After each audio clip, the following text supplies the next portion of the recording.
په فیفا ورلد کپ کې مصر سره زیاتې شوې ده، مصر سره چیټینګ شوې ده، مصر سره ناانصافي شوې ده چې په دې باندې د مصر کوچ هم خپل بیان جاری کړی دی.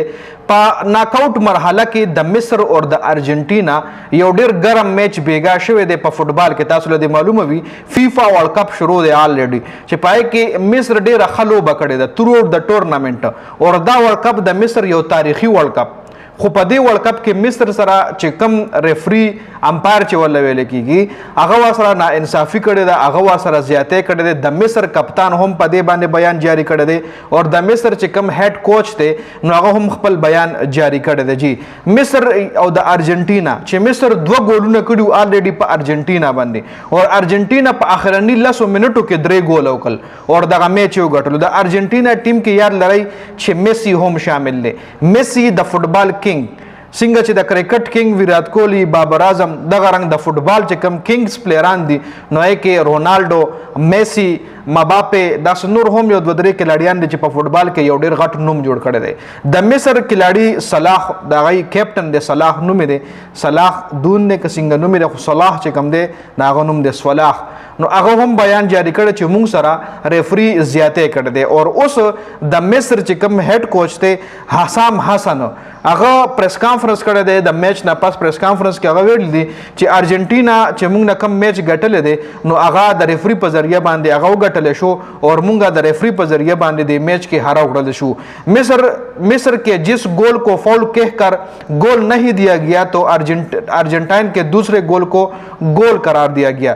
دیکھیں مصر دریم گول هم کړو چې هغه لا فاول نوم ورکو ریفری، هغه ریفری فاول قرار کو لکه یو مطلب په غلطه طریقه باندې گول شي. د فوټبال خپل رولز اینڈ ریګولیشن دي. موستلی زموږ چې کوم ډسکشن وی په کرکټ باندې وی، ځکه په ایشیا کې د کرکټ مینوال سیوا یو پښتانم کرکټ ډیر په شو ګوري د فوټبال په مقابله کې.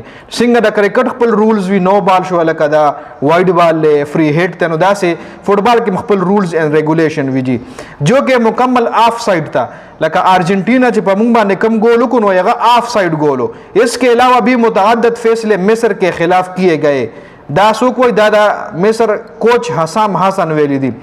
جب لگا کہ ہم میں جیت رہے ہیں کھلاڑیوں کو پریشر میں رکھا گیا. ریفری نے جب بال ہمارے پاس آ جاتی اور ہمارے کھلاڑی گول کے جانب بڑھنا شروع ہو جاتے تو ریفری کی جانب سے سیٹی بجا دیا جاتا تھا، کیونکہ یہ پہلے سے طے ہو گیا تھا کہ ایک مسلمان ملک کی ټیم کو آگے نہیں جانے دیا جائے گا. لکه مصر چې کم دی دا مسلمان ملک ته د مسلمان ټیم دی، نو په فیفا ورلد کپ کې هم دی د مسلمان ټیم مخکې نه پریږدي چې څه ټیم به موږ له بال راغو زموږ کلاډیانو له موږ به د گول طرف ته پرمختګ شروع کو نو الته به ریفری شپېلې والو اور هغه شی به کینسل کو زموږ.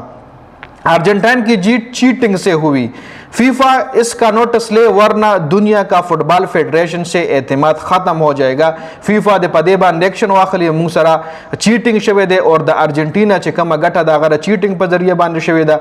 فیفا د پدې باندې نوټس واخلي، او کچري فیفا نوټس وانه غشتو نو دنیا با د فټبال فیډریشن نه یقین ختم شي. میچ ریفری نه تحقیقات کول پکار دی. په دغه موقع باندې ټیم کوچینګ چې کوم دی د مصر کوچ ته حسن حسن هغه د خپل کوچینګ نه د استعفا اعلان هم کړی دی، اور دای هم ویلی چې مجھے اپنے ٹیم کی دلیر کھلاڑیوں پر فخر ہے اور کہ وہ باوجود ریفری کی ناانصافی کے آخر تک وہ میدان میں ڈٹے رہے.